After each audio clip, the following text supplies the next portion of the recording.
All right, thank you. Can you hear me? Yes. Well, good. All right, so I'm going to have to look back a little bit here because we finally figured out how to get all that information up there, and so we wanted to make sure that I did. And so I found this picture out there when I was trying to find something that would seem to articulate where we're at. But see, in the midst of the desert, in the midst of everything that we're doing, God has a remnant, okay?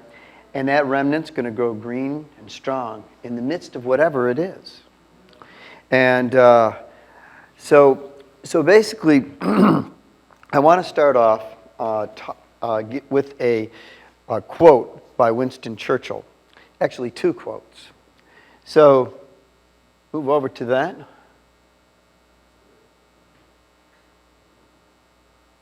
There you go. The pessimist sees difficulty in every opportunity, and the optimist sees opportunity in every difficulty. We need to understand that the enemy has one paradigm that he wants us to look through, and the Lord has another paradigm that he'd like us to look through. And so sometimes we got to adjust our paradigm for what's happening. Now the next quote is, "The era of procrastination, of half measures, of soothing and baffling expedients, of delays is coming to a close. In its place, we are entering a period of consequences." So what we're going to experience, are experiencing, and has created the greatest problem wasn't COVID. It was the consequences of what all kinds of people did because of it, okay? So we need to be able to separate these things. If ever there was a time you really need to discern the times, it's now. Next. So let's talk about what happened. Let's briefly cover that, and then we'll go into what's happening at the moment and then is going to happen next. In December, we heard that China was dealing with a virus. But over the years, Asia's always dealing with some kind of virus, and we didn't pay much of attention when it first came on the scene. Then on January 30th, 2020, WHO, the World Health Organization, declares that the coronavirus outbreak is a global health emergency after the virus began to surface in other places in the world. Next, WHO and the CDC and Johns Hopkins University began making edicts and estimates that we now know were wildly exaggerated. However, what did it cause? It caused fear to come upon the nations, elected officials, and the people. Stock markets began to fall, panic began to take hold, nations began to react, restricting travel, canceling events, issuing all kinds of guidelines to avoid the spreading of the coronavirus, and a world pandemic was declared. And nations and cities and towns and schools and businesses shut down, and stay-at-home orders were issued, and quarantines in place were issued. The world shut down.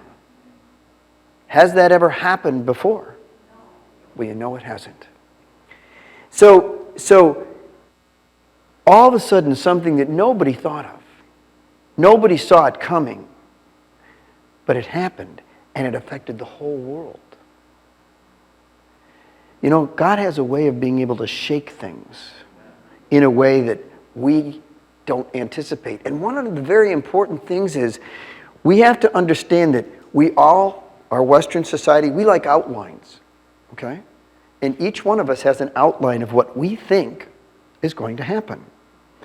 But what we have to do is when the Lord does something that doesn't match our outline, you got to let it go.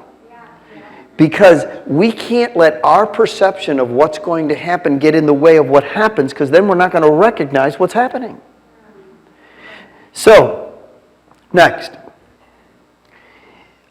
There were lots of results and consequences, and they're not over yet. But COVID-19 will pass. But the consequences and the worldwide quarantines and all the decisions to counteract the coronavirus are still unfolding. Fear, lack of forethought, inaccurate statistics, caused people, governments, businesses to overreact and make short-sighted decisions with long-term consequences. The world has changed, and it will never be the way that it was 7 months ago. Sports, large conferences, events, schools, businesses may never operate the way they used to. The motivations and the agendas being played out in so many arenas, on so many levels, are hard to fathom, and they're still unfolding. So many are taking advantage of what happened. Some knew it was coming, in the respect to they were waiting for a crisis to be able to do all the things that they wanted to do, and some were just completely surprised. But whether you were a believer or an unbeliever, your world was interrupted. Your schedule, your things, your ways of viewing the world has changed, at least to some degree. And so international unrest, uncertainty, mistrust have greatly increased in the world, especially as it relates to China and the UN. Next, we had a brief break when Chuck Norris got it, because then it had to go into quarantine when he got it. But next, what happened in the Spirit? Well, God shook the whole earth. He changed the way of life of everyone on the earth forever. As I said, none saw it coming. It wasn't on anybody's radar. It didn't take years. It took weeks. True. And fear took hold in the hearts of the people, and their hearts were laid bare. The ramifications and the consequences of what happened are unfolding and will continue to, but Scripture is unfolding before our eyes. But only those who have eyes to see. Is this what you might call an end-time kickoff event? I think so. And so as this unfolds, I've always wanted to be able to be alive to see it happen. You know, I wasn't sure if I was going to get there. But what a privilege. What a privilege it is to begin to see this unfold. And things are unfolding quickly. Next. It says in Thessalonians 2, 2nd chapter, 9 through 12, even him whose coming is after the working of Satan, with all the power and the signs and the lying wonders, and with all the deceivableness and the unrighteousness in them that perish, because they receive not the love of the truth, that they might be saved. And for the cause God shall send them a strong delusion, that they should believe a lie, that they all might be damned who believed not in the truth, but had pleasure in unrighteousness. The lawless one who rejected God's will be revealed according to the work of Satan's displays, with all kinds of counterfeit miracles, signs, and wonders, and every sort of evil that deceives those who are perishing. They are perishing because they refuse to love the truth and be saved. Because of this, God will send a powerful delusion so that they will believe the lie and be condemned because they delighted in wickedness. See, how many times have you said, I can't believe these people are saying this. I can't understand why this happened. How could this group, this person, these people believe what they believe? Because of a grand delusion. And if you're not following the Lord, you're going to enter into what? Grand delusions. So, next. This is 2 Timothy 3:14. If you can, on the very base are the titles. You can see up there on that metal part there. So this know also that in the last days perilous times shall come, for men shall be lovers of their own selves, covetous, boasters, proud, blasphemers, disobedient to parents, unthankful, unholy, without natural affection, truce breakers, false accusers, fierce despisers of those who are good, traitors, heady, high-minded, lovers of pleasure more than lovers of God. This perfectly describes the news media, the social media, the internet, most of the elected officials, entertainment, education systems, and unfortunately, even much of the church. So this is a time where the tares and the wheat are growing up together. And sometimes it's difficult to tell the difference. Okay? And when they said, in that portion of the word that said, well, should we tear them out, Master? No, not yet. They're going to grow up together. But later, when the harvest time, when the time comes to harvest, then we'll tear out the tares. Okay? So it's hard to imagine, and that's an important point that we all need to understand. You need to discern. You've got a massive amount of information coming at you in the secular and in the spirit. And some of the secular is not wrong, okay? And some of the spirit is wrong, both ways, okay? But you got to discern it. And in Scripture, it talks far more about being careful about false prophecy than it does true prophecy. Because there are true prophets. So as you get this barrage of information coming on you, you really need to be discerning.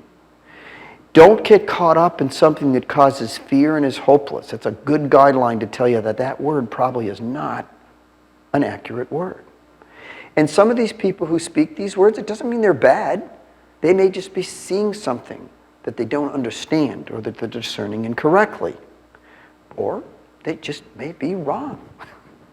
So, understand that. Okay, next.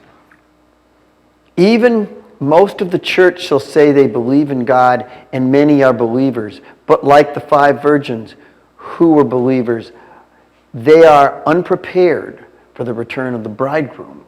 They don't believe that God has any power to intervene in the plans of men. We are told to turn away from them and not allow them to creep into our churches and fellowship groups because they resist the truth. They have corrupt minds and they are reprobate. But evil men and seducers shall wax cold and worse, deceiving and being deceived. See, that's one thing you realize. If you're a deceiver, you can be deceived because you believe in deception. But continue in the things which you have learned and have been assured of knowing, of whom you have learned them, and that from a child you have known the Holy Scriptures, which are able to make you wise unto Yeshua through the belief in Yeshua HaMashiach. Next. So 2 Timothy 3:16 through 17 says, all Scripture is profitable and provides the necessary guidance and instruction and direction we need to live righteously and walk with God. All that we need is there. I charge you therefore before God and Adonai Yeshua HaMashiach, who shall judge the quick and the dead in the appearing of the kingdom, preach the word, be ready in season, out of season, to reprove, rebuke, exhort with all suffering and long-suffering and doctrine. For the time will come when they will not endure sound doctrine, but after their own lusts shall they heap to themselves teachers, having itching ears, and they shall turn away their ears from the truth, and they shall turn to fables. Paul again describes the end-time pagan society that will exist around the remnant. okay? The remnant will never be the majority, okay? God's people have never been the majority, ever. Yet there's so many that are thinking they will be, or could be. So understand, a remnant are people who are small. What does it say? How many people find the narrow path? Few. And how many people are going to be deceived? Many. Not some, not a few. Many. And then a few verses later, how many hearts are going to wax cold? Most. They're going to cave when the pressure gets on. So if you don't know what you know that you know from the scriptures, it's going to be hard. So you can't get it just from a pastor, just from your favorite writer or author or YouTube presenter. You need to get it direct, okay? Because that's how you're going to stand, because you know. Next. So what happened? What were the financial results and consequences of what occurred? Well, the U.S. went from a strong economy and some of the lowest unemployment numbers to a faltering economy and high unemployment. Germany and the EU were teetering on recession before COVID-19. Now they're in one. The Dow dropped 9,000 points, gained back 6,000, and is still down about 3,000. The market analysts, all those people that tell you what to do or think they know what to do, have no grid system for what's happening. They have no clue what's happening next. The longest bull market in American history ended in March with the Dow dropping more than 20%. And then the shortest bear market in history, lasting only 3 days, ended because the market rose more than 20%. And so right now, world markets are primarily rising and falling not on economics. They're falling based on the latest COVID report and the international conflict that's primarily been caused by this, especially as it relates to China. So right now, people aren't used to God shaking the whole earth, and they're not quite sure what to do about it. Next. The Federal Reserve and central banks. The Fed lowered interest rates to almost zero, lower than they did in the 2008 crisis. A lot of people don't realize that. And they printed $4 trillion. Not in 4 years, but in like 4 months. They also made the largest infusions of cash into what's called the overnight repo market in history. Just briefly, the overnight repo market is the market where banks all settle between themselves. This bank is $3 million short, this bank is $10 million short, whatever it might be. So they borrow from another bank and they charge, for one night, 1/4 or 0.5% interest to be able to get the money to settle, because the next morning the central bank settles everything out and everybody gets replenished and everything's good, and the bank that they borrowed the money from for the one day, the one night, they get their money back. And normally they charge 1/4 or 0.5% interest, okay? That's the money market that you hear about. And so what was going on, though, is that started to go to 1, to 2, to 3. It got up to 7% for one night. And then the feds intervened. Now, that started happening last fall. So the banks were already had some problems before this even happened. But COVID exasperated that situation. So central banks of the world have all dramatically lowered interest rates, printed massive amounts of money, so there's not much more that they can do at this time, because printing money and lowering interest rates is supposed to stimulate the economy. And the same concept of taking the 2 paddles and stimulating somebody's heart to start beating again. That's what stimulation of the economy is when it comes to central banks. So now, the FDIC actually made a video. They've never made a video before, but the FDIC, which is the Federal Deposit Insurance Corporation, they are not a federal entity. They are a company, an insurance company that insures that banks, the money that goes into a bank. But they wanted to tell everybody, hey, everything's fine, don't take your money out. Because they saw how people reacted to toilet paper. They were very concerned that that would turn to their own money. So, same thing, there you go. Over the last 7 months, there have been many articles talking about the U.S. Treasury Department having enveloped the Fed. And depending on what that means, there could be great changes coming forward. So what happened back in February, January, but especially in February and March, is the Federal Reserve and the Treasury are literally working side by side. And at least in my lifetime, I've not seen this, but there's been no deviation between what the Federal Reserve says and the Department of Treasury says. Well, you know, that's unusual, because that normally doesn't happen. But right now, for all practical purposes, President Trump is in full control of the Fed because he's appointed almost every person on it. First of all. Second of all, is they're working in tandem together right now, and so this is something to watch. But just to throw this out there, just a what if, when all is said and done, Trump decides to get rid of the central bank? Well, what would that mean? What would happen to the debt if Trump were to get rid of the central bank? What would happen to the debt we owed to the Federal Reserve if it didn't exist? You ever wonder why he hasn't even batted an eye about printing $4 trillion and giving it out to everybody? Yes. Just a thought. Next.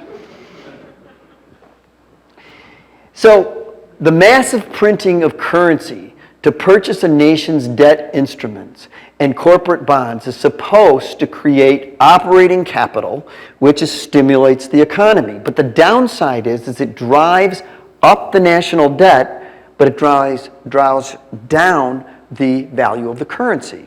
Because whenever you flood a market, any market, with a bunch of stuff, whatever the stuff is, currency, corn, whatever, the value goes down. Okay? Just the way it is. So, that's what's going on all over the place.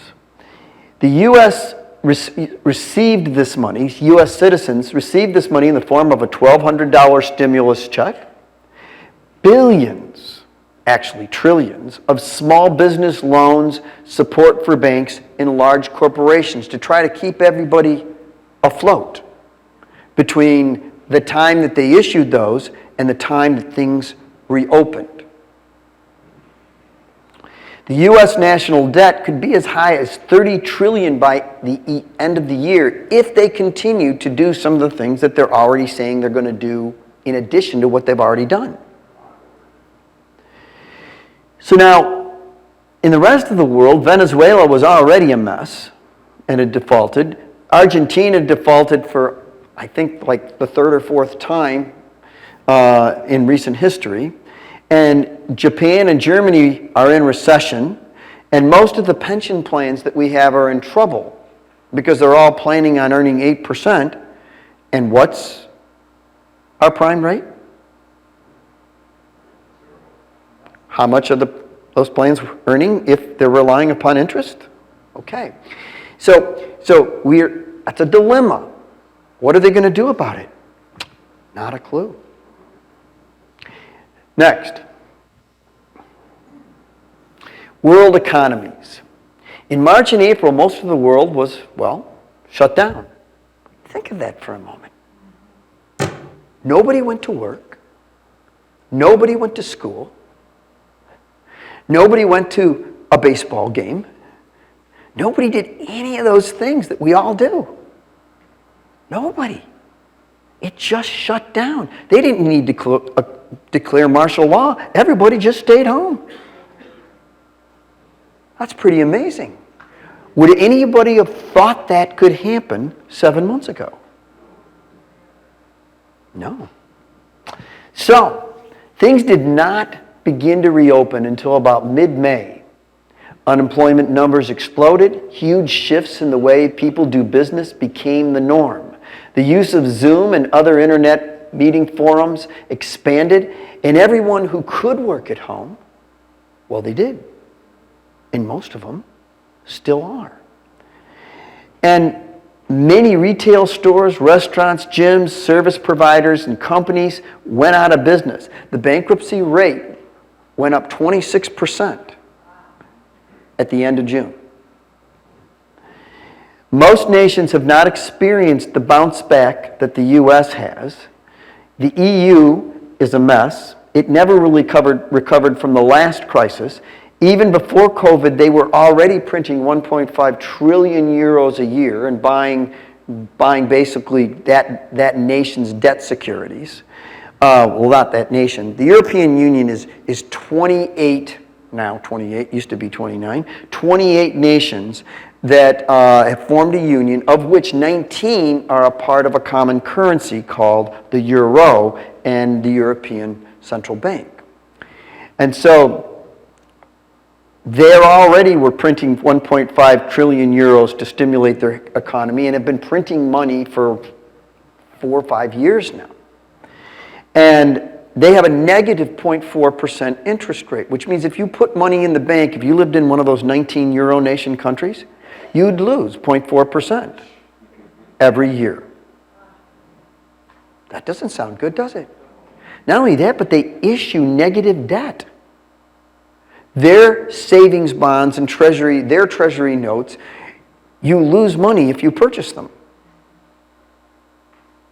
But because there's a requirement for every bank, financial institution, insurance company, and everything else to have a certain amount of fixed and guaranteed assets, they have to buy them, which means they need to even get more risky with the rest of their portfolio to make up for the fact that they're losing in their fixed and guaranteed portfolio.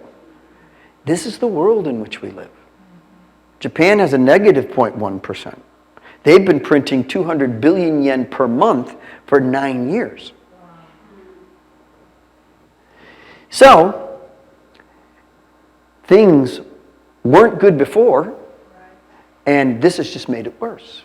Next. Now there's this thing called nationalism versus globalism. And what is that?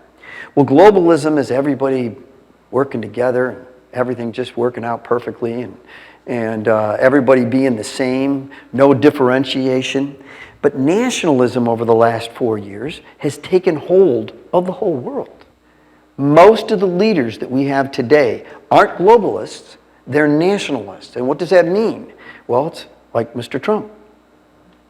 America first. Mr. Putin. Russia first. You know, we live in a age and a time where people are pushing back. The British want to be British. They don't mind being a part of the European Union, but they don't want to get rid of their history, their culture, everything, their identity of who they are. We're living at a time where the people in these various nations want to retain their identities and who they are, and then they'll be happy secondarily to be a part of the global community. So COVID-19 caused even more countries to begin to walk down that path because they closed their borders. One of the pillars of the European Union is you have open borders. And as you've read or listened to any news at all over the last 2 years, it hasn't worked out real well for them. And they got to focus upon the needs of their own citizens, their internal economic survival. Many people call that protectionism. And they tell you protectionism, well, that's bad. But I pose the question, is it wrong to protect your citizens? Isn't that what we elected our officials to do? Why is that bad? So, EU member nations are all but ignoring all their core pillars, of their union, and Brussels, which is the central area, the ruling area of the European Union, they're kind of afraid to say anything right now because people aren't real happy with them. And as we all know, England exited, UK exited, and they're real concerned that more people are going to exit, and every country that exits them makes them less important. So globalism may not be dead, but it's certainly experienced a setback and is stalled. Next. There's a lot of political uncertainty out there today, a lot of conflict. COVID crisis has rearranged the international relations. It's strengthened some and reestablished some while changing and shifting others. In times of crisis, people have a tendency to flow to the tried and true relationships. Thus, you have the US, the UK, Australia, New Zealand, and Canada formed what's called the Five Eyes, and they've been exchanging international intelligence information. And at the moment, they're all on the same page. They kind of come to the conclusion that China shouldn't have done what China did. And they're acting as one. Now, they may not act as one in everything, but at the moment, international intelligence, they seem to be on the same page, firmly. Even Australia, whose main trading partner is China, is limiting what they're doing. And they're stopping the use of the Chinese, I forget the big internet system that they have, but that everybody's questioning because it's taking your information and the what? Well, TikTok is one thing. That's a social media thing, but they have an internet system like that basically people use for their internet, which is 5G, 4G kind of oriented. What? G5. Yep. And so what's happening is it's sucking your information to the Chinese government, and they know that they're doing that. So the problem is so many were using it, they got to unscramble an egg, and we know how difficult that is. So the UN and other nations are now backing and challenging Iran's nuclear ambitions, while Trump withdrew from WHO because of their complicity with China. Francis Macron, who's the premier in France, lost a lot of support in local elections. And in a parliamentary government, the way that it works is whoever is head of the party becomes the prime minister. So when you lose seats, you may lose your prime ministership. Now, sometimes you can get a party that has 10 more people that put you over the top, and that small little party now becomes very powerful, those 10 seats that they have, because it puts the prime minister, they form a coalition government, and it puts that prime minister, leaves them she or he in that seat, but now those 10 seats get almost everything they want. That's parliamentary government. But Francis Macron's future is not sure.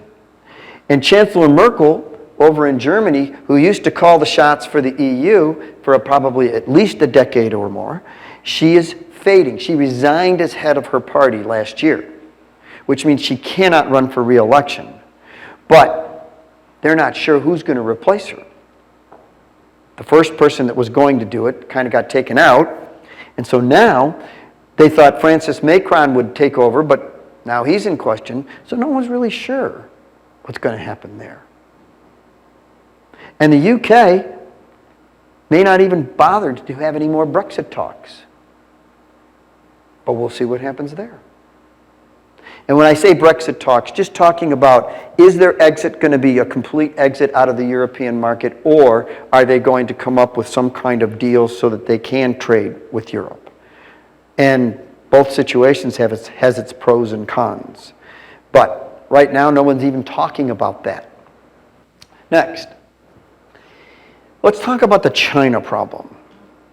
So in China, the biggest change and the one that causes the greatest concern in the world right now is China. Over the last 6 months, China has gone from a fairly favored position in the eyes of most of the world to one of suspicion and mistrust. Most believe that China is at fault for COVID.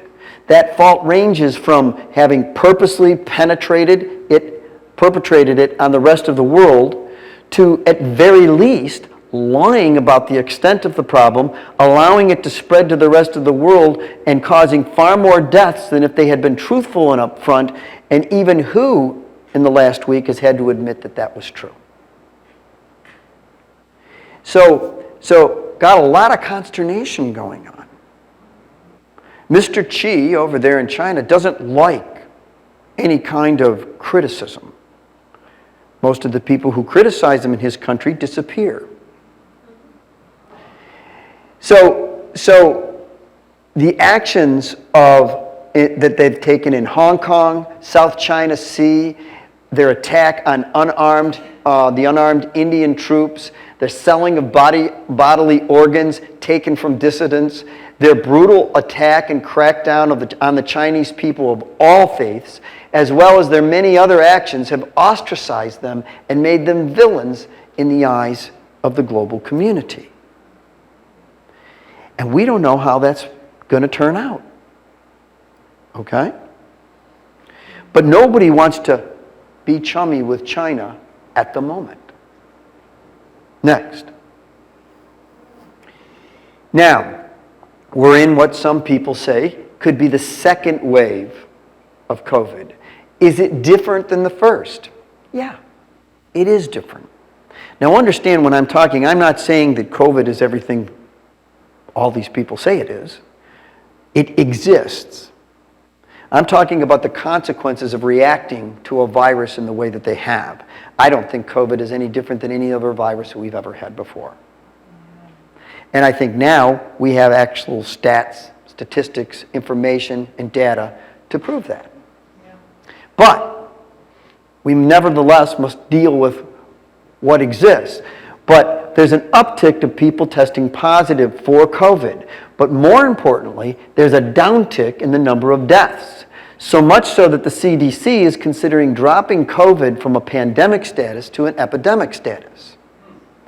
These are their words. Because in order to maintain a pandemic status, you have to have a certain amount of deaths going on, and that's decreased. Do you notice that you're not hearing about the deaths going on anymore? You're only hearing about people being exposed. And most of these people who are being exposed don't even have any symptoms. And, quite frankly, some of the reason of these exposures has been that many of the test kits really don't work, because everything that they test is positive. The president of Tanzania decided to take some additional tests. So he tested goats, chickens, monkeys. He even tested motor oil, and it all tested positive for COVID. So he told the UN, he said, we're not using any more of your kits because we don't trust them. So,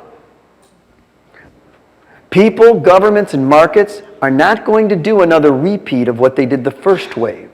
President Trump has made it blatantly clear he is not closing down the U.S. economy again.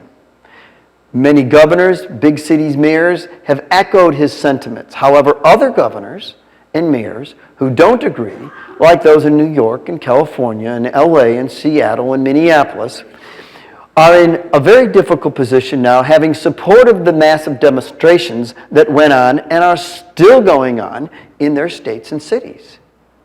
You have to have it one way or another. Even officials who are over this stuff have to admit that.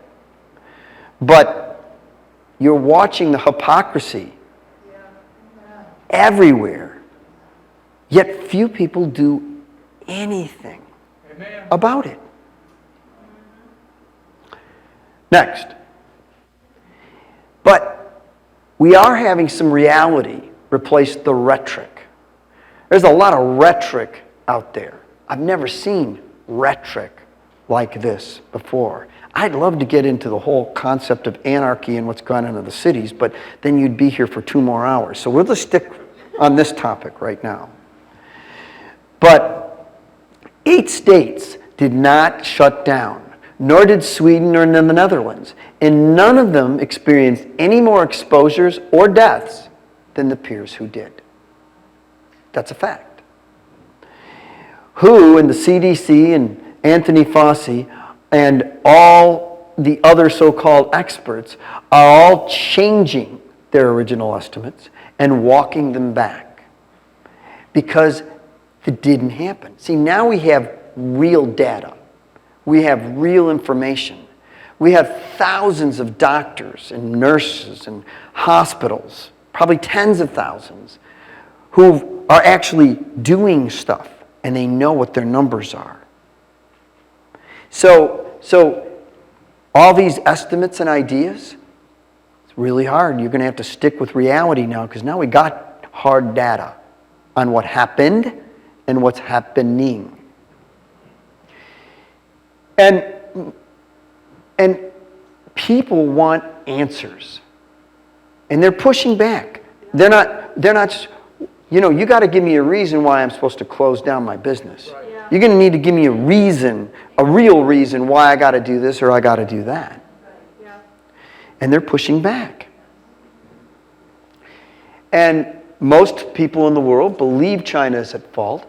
President withdrew from WHO, and because of their complicity with China, and because they misled the world. And so the world has a viewpoint. We are not entering into anything that comes after this blindly like we did a few months ago. We're entering with having looked at all the information out there and come to decisions. And we're going to conduct ourselves according to those decisions that we made. Now, California closed down their churches again. They're being challenged for having done that. And they've closed down their restaurants, but you can eat outside, if they have an outside area. But, California is California. And so we'll see. They're being sued by their people, by their businesses, by, Judicial Watch. I mean, they're being sued by who knows how many people. I'm sure their attorneys are very busy. Yeah. But we'll see what happens next. But in a lot of ways, this is being decided by our elected officials. And I sympathize with Dr. McCoy. I'm not sure when this will be all done. Next. So now what? Well, the world's reopening. Some nations, some states, some cities quicker than others. Some aren't closing again. There may be renewed, wear masks and do this, that, and the other. But many businesses are still closed and haven't reopened, and maybe will never reopen. Many that have opened may not be able to make it if they keep this up. How do you have a gym with nobody that can come? Restaurants, gyms, they have a very small profit margin. How long can they keep going? So there's great concerns also right now about how the elections are going to be run. Right now, I called my township office, and for the primary, I can go in there. And I'm going to go in there. Okay? Amen. And so whether or not this is going to be a massive vote by mail thing, they're going to fight that, okay? But we'll see what happens. But that's definitely something to pray about. But a lot of people aren't feeling the financial pain as of yet, because 22 weeks of unemployment, well, it's not over yet. And they extended those 22 weeks farther, which means we're looking probably not until the end of the year will most people who did lose their job experience a complete financial loss. Because once you're no longer on the unemployment rolls, you fall into this limbo area called the underemployed. And there's no way to track you or know how many there are of you. You're just off the chart. So that's what's going to happen later this year if things don't happen. Now, interestingly enough, we actually had unemployment numbers that were far better than anticipated. We've had far more people actually get jobs. We weren't expecting that, but it's what's happening at the moment. So right now, President Trump's going to probably do whatever he needs to do to keep the economy afloat until the election. But the U.S. and the rest of the world is probably going to tread water for the rest of 2020. But I suspect that there are going to be many changes in 2021. And what do you think is going to happen if President Trump is reelected? What's going to happen on Wednesday if he gets reelected on Tuesday? So here's the thing. All kinds of things in the midst of this. Pay attention and be praying into them.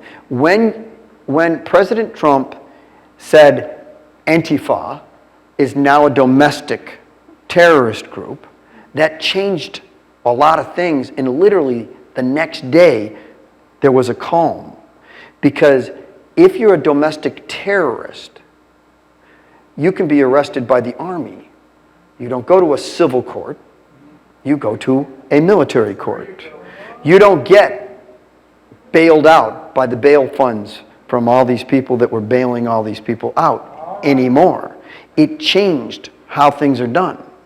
So that's a very important factor. There's reasons all these things happen.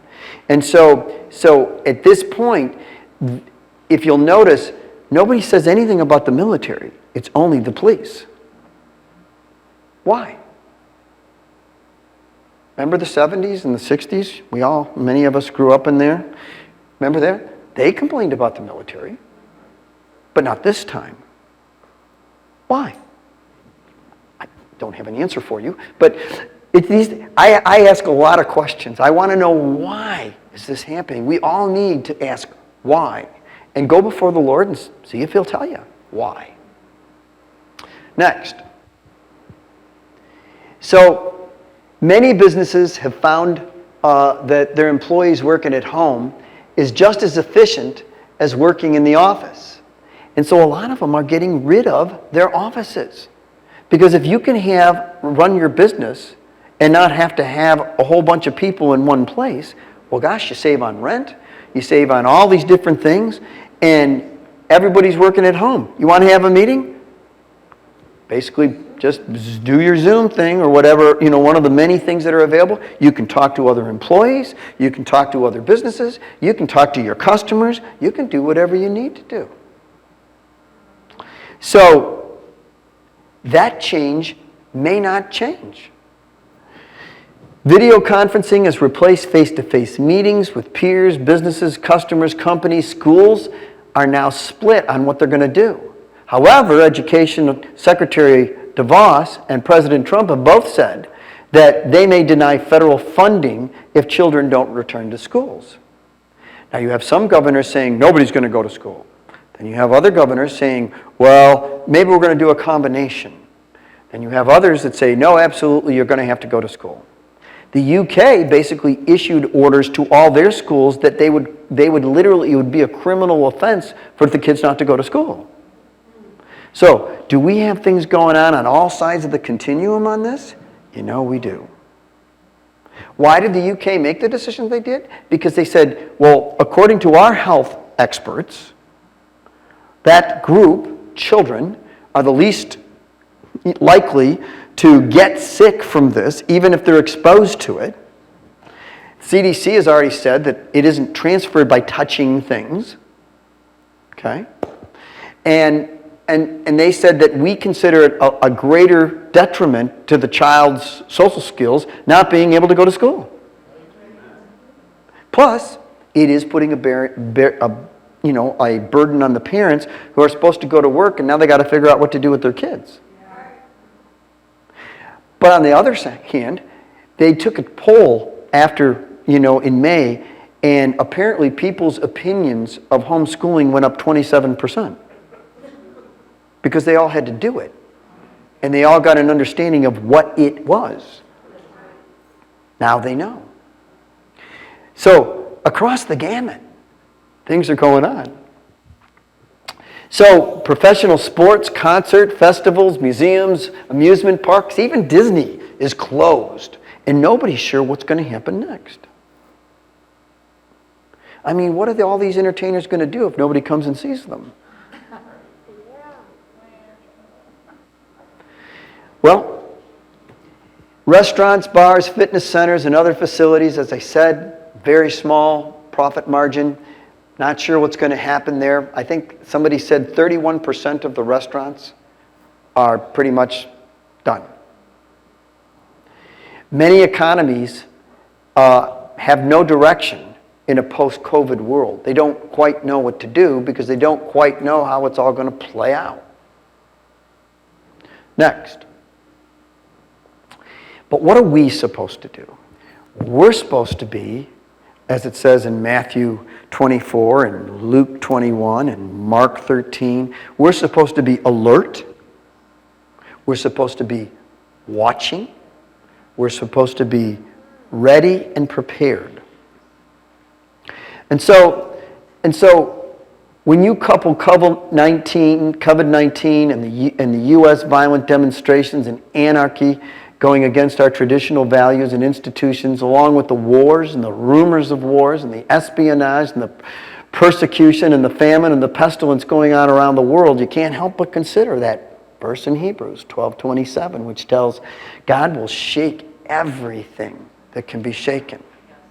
If everything is going to get shaken, I guess everything's going to get shaken. These are unprecedented times in which no one can predict what's going to happen next. The most important thing we can do is to be spiritually prepared, following the Holy Spirit's direction in our individual lives. We need to discern between what's false and what's true. And can you read anything on the internet in any news commentary, no matter conservative, liberal, whatever, without wondering, is that true? Is that real? And so you really need to be there, because we're to walk, on solid ground. We're to be at peace. One of the most important pieces of armor in God's armor that He told us to put on is the gospel sandals of peace. Because what does it do? It crushes Satan under its feet. Because if you're at peace and you're at rest in the midst of the battle, he can't stir you up. He can't distract you. He can't get you to do something else because you're already at peace. So, the remnant, they need to be alert. They need to be ready. They need to be watchful. They need to be prepared like never before. And you guys, you are privileged to be living in these days. They are great and they are terrible. Just like Mike Bickle always says. But we're privileged. Everybody has been waiting for what? For this. And you're privileged to be here. And if you think you don't have a role in this, you do. And if you haven't figured it out yet, find out. Because right now, across the board, find the lane you're supposed to walk in and press into it to take hold of what each one of you were created to do.